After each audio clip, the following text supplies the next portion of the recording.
দেশে কারফিউ জারি না হলে শ্রীলঙ্কা স্টাইলে গণভবন দখলের ষড়যন্ত্র ছিল। হাওয়া ভবনের লোকেরাই সেই ষড়যন্ত্রের পেছনে বলে অভিযোগ করেছেন আওয়ামী লীগের সাধারণ সম্পাদক ওবায়দুল কাদের। দলীয় এক অনুষ্ঠানে তিনি বলেছেন, সহিংসতায় ডক্টর ইউনূস ছাড়াও অনেক বুদ্ধিজীবী উস্কানি দিয়েছেন। জ্বালাও পোড়াও করতেই নতুন প্ল্যাটফর্মের ঘোষণা দিয়েছে বিএনপি।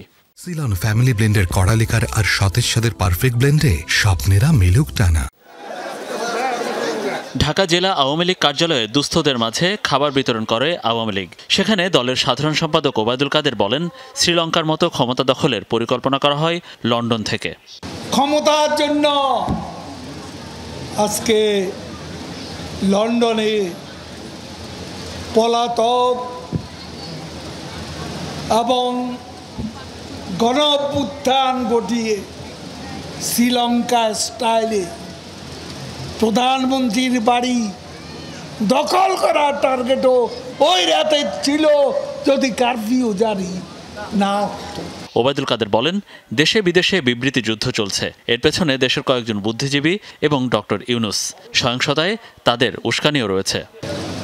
বিদেশ থেকে অনেকে বিবৃতি দিচ্ছেন, অনেক সংস্থা, অনেক বিশ্ববিদ্যালয়ের শিক্ষকও আছেন।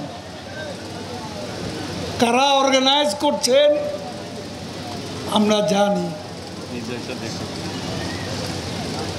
তাদেরকে বলবো,